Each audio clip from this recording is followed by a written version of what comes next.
Hello, everyone. I'm Sharon Mudgett with Salon Innovations, and welcome back to Skills Beyond the Bottle.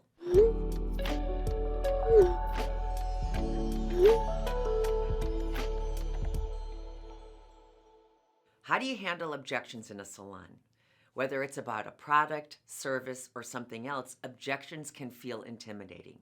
But don't worry, in this video, I'm sharing practical tips to help you prevent, handle, and overcome those objections seamlessly during the service. Now, before we start, if you're new here, don't forget to hit the subscribe button below. We've got plenty of exciting educational videos coming your way, and you don't want to miss it, so stay tuned.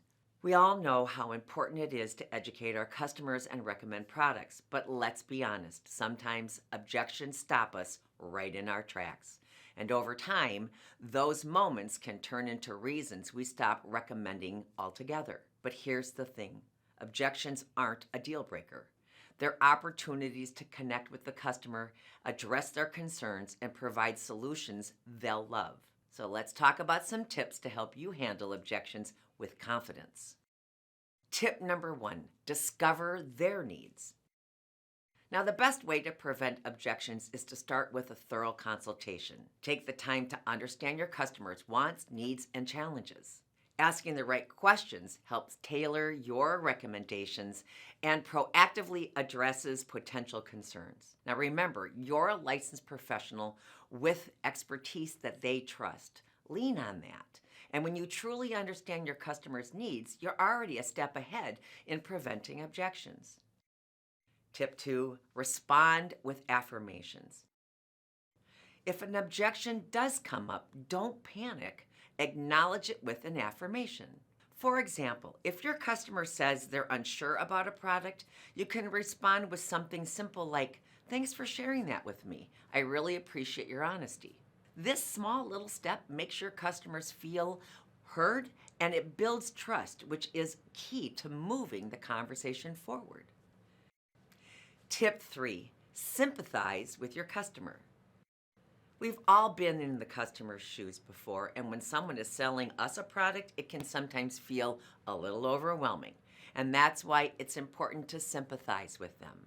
Try saying something like, "I totally get where you're coming from. Can I ask you what your biggest hesitation is?" Now, this opens the door with a genuine conversation about their concerns. Then gently share how a product could help. Say something like, "I know a product that could really make your routine easier." All right, now on to tip 4, back up your recommendation with proof.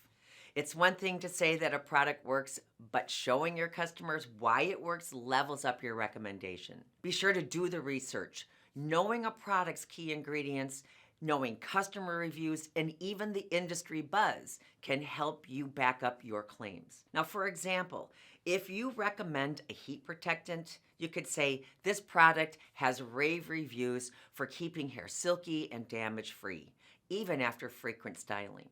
Now, that little bit of extra detail is what makes such a big difference.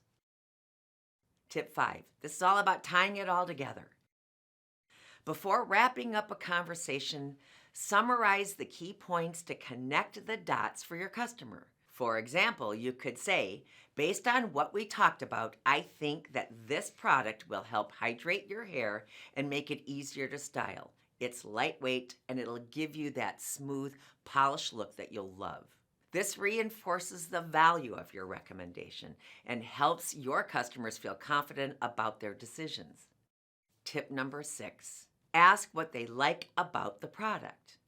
When your customer shows interest in a product, ask them what they like about it. Something as simple as, "What stands out to you about this product?" gets them thinking about it positively. When they start sharing what they like, they convince themselves of its value. Plus, it gives you insight into what caught their attention during your initial recommendation. Handling objections doesn't have to be complicated. When you discover your customer's needs, you show sympathy and back up your recommendations, overcoming objections becomes second nature.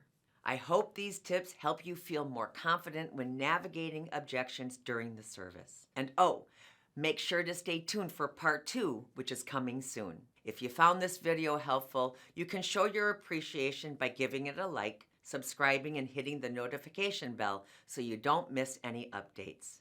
Thank you so much for watching and being here with me, and until next time, keep recommending.